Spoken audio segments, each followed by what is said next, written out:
Great morning, friends. Hi guys, I haven't done a video in so long and I thought this would be a great first video back. I'm currently getting ready. I'm going to a beach workout. I'm excited. Back to what I was saying. Everyone is going back to school. And personally, I'm not in school, but I did want to do a video for those who are specifically going into high school. When I was around 14, 15 years old, going into high school, I literally looked up on YouTube how to make friends in high school, how to share my faith in high school. Backstory, when I was going into high school, I didn't attend the middle school that is connected to my high school. It was very nerve-wracking. It was very overwhelming because I wanted to fit in a way. I wanted to be part of the community, you know. Everyone already had their friend groups because they had come from the middle school. I just didn't really know how to break out of my shell until I was a little bit older, because as the time goes by, you start learning more about yourself, what you believe in, your convictions. You start getting more like secure. I wish that I had this video telling me their advice. I did graduate in 2020, so I was COVID class, and I felt like I had to do this video to share what my tips are for you guys going into high school, or if you're already in high school and you want to like be better, you want to make more friends. First step, I got my notes. The first question: how do I make good friendships in high school? Like I said, I went to a small middle school. I didn't go to the middle school that everyone else in my high school did. I felt very, I guess, excluded in a way. It's totally okay, because if you're going into a brand new school, my tip is be the friend that you want to have. Treat others the way you want to be treated. People can tell by your body language, the way that you speak. You're gonna have the right friendships because you're gonna be conducting yourself as a friend that you want to have. Be kind, be nice. Like a practical thing that you could do is put yourself out there, try new things. For me, it was auditioning to be in a choir group. I love to sing, so that was like my extracurricular activity. For you, it can literally be sports like cheerleading, dance. I love dance. I met so many new people through those extracurriculars that I joined. ASB, join all the things. Obviously, if you are mentally, emotionally, physically able to invest in those things, put yourself in clubs and organizations, volunteer, get part of the community. That's the easiest and one of the best ways, because you're going to be serving others, or you're going to be adding value to a group. And not only that, but you're going to be learning so many new skills. I cannot tell you how much I grew from being part of a choir group to dance and sing. I had to break out of my shell. I had to be confident. I felt very shy and was scared. I still did it with all my fears. Another thing that plays into the question, how do I make good friendships, is looking at their character. You can look at someone, how they dress and how they are, and be like, I want that person to be my friend. And then you get to meet them, and then you get to see how they are, their character, the way they joke, who they talk about, if they gossip or if they are drama. My tip for you guys is to look at their character. Not a lot of young people out there even understand what character is or how to work on their character. They don't get it. The Bible says, 1 Corinthians, it says, bad company corrupts good character. If you have the wrong company around you, your character will be corrupt. When you are in the wrong environment, usually you follow what other people are doing. Try to do my hair really quickly while I finish this last question. Bad company corrupts good character. The opposite of that is true. Good company promotes good character. You want to have a good character, and you want your friendships to be filled with good character, integrity. Look at their character, how they speak to people. Look at the patterns in their life, and if you want to be like that, then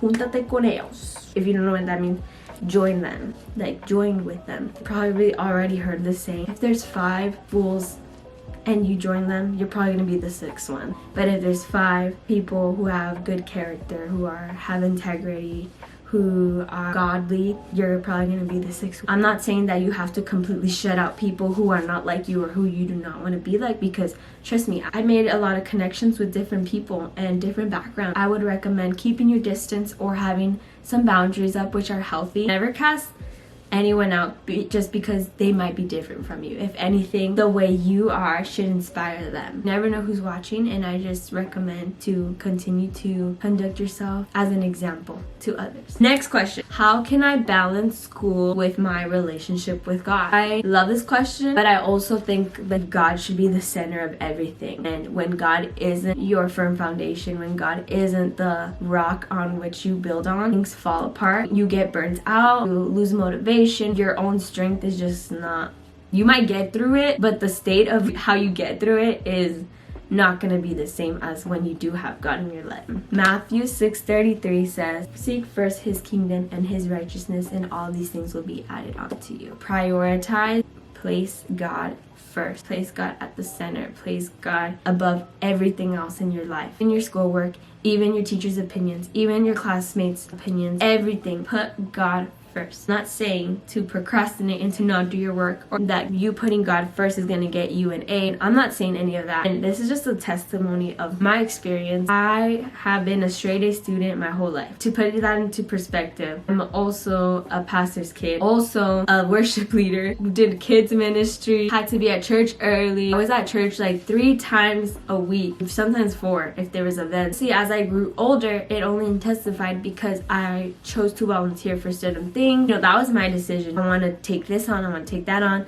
And on top of that, having extracurricular activity. My recommendation to you is balancing school with God. I personally think it's not necessarily one or the other. It's both. And that's with anything in your life. Whether it's like God and my work. That's the exact same thing. If you try to like check in and check out of both, you're never gonna have that habit of when you do become an adult, having your life intertwined, like being one with God. Prioritize God. All these things on earth are perishing. I'm not saying that you shouldn't strive to be the best and to steward what God has given us well. What I am saying is that do not idolize school. Do not idolize school. Do not idolize school. Do not idolize your teachers. Do not idolize people's opinions. This is all gonna pass. Trust me.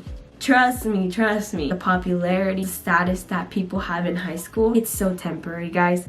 Everything's gonna change. Everything's gonna be different in a couple years. Do not put your confidence, your hope, your identity in something that's gonna change. Put it in God, because he doesn't change. Even though I'm older and I've grown through these seasons, God is the same. God remained the same, and he didn't change. And we cannot put everything that we are and depend on a perishing crown. That's how I see it. We can put our faith and our hope in God, that he never changes and he never lets us down. Time management. Manage your time and don't take on too many things that you know that you are not going to do well. If you didn't actually do it well or do it as unto the Lord and overwhelm yourself with so much things, that you miss the point of life, which is living for God. Having a good support system. If you don't have it with your family, go to your local church and find that support system through your youth leaders. Trust me, there's so many people out there that do want to invest in the new generation. With that being said, the next question is, how do I handle peer pressure, feeling like I have to fit in? Ooh, this is a big one. That's literally how I felt. Oh, I'm not gonna have friends. I'm just gonna be by myself. The biggest thing is know who you are. Know who you are, because then you won't compromise to other people's standards, to other people's values. People in high school don't know who they are, and they turn to other people who also don't know who they are, and they try to look for validation, that fulfillment or satisfaction of feeling known, feeling loved. In reality, all of this can be solved, 1, through a relationship with God, and 2, through a healthy relationship in community with people who want the best for you. If you know who you are, you won't compromise for counterfeits. I can literally look it up. It says, made an exact imitation of something valuable or important with the intention to deceive or defraud. Woo! That is fire. Have you ever seen like a bill that's like fake? It looks real from far away, but once you get close enough, once you look at the details, once you look at that person's character, once you really look into that person's life, it's a counterfeit. They can appear to be a certain way on the outside, but once you get close enough, you can see that it's not real, that it's deceiving you. That's how a lot of people live in high school. deceived and also deceiving others, who they are and how they are. When you know who you are and you guard your heart, don't just allow anyone into your heart, because out of the abundance of the heart the mouth speaks. You're surrounded with people who are contaminating your heart, your mind. It's going to play out into the way you speak, the way you conduct yourself. My battery is flashing, so we're gonna stop here and we're gonna continue after I do my makeup, okay? Alright, y'all, I did like very minimal makeup, just like brushed my eyebrows, put some mascara on. My friend's calling me. Give me a sec. Hello. Hi friends, I am currently getting ready. We're gonna go to Walmart, talk about Jesus to people. I just finished my makeup and I'm gonna head out. If you enjoyed this video, I hope it was very helpful for you. If you guys want me to cover other topics that you guys see, I'm definitely down to do anything that you guys ask me for. That was it for this video. Subscribe, like, and send it to someone you think needs this video. I'll just show you guys my outfit before I go. This looks so funny, but I don't have to wear this, but they asked me to wear this. I'm gonna be respectful for what they asked me to wear. This is the outfit. I'm wearing some black pants. I could wear heels as well, but since we're gonna be outside, I'm just gonna wear comfy shoes. I ended up wearing these shoes right here. Cutie. That is the tea. I will talk to you guys in the next video. Bye.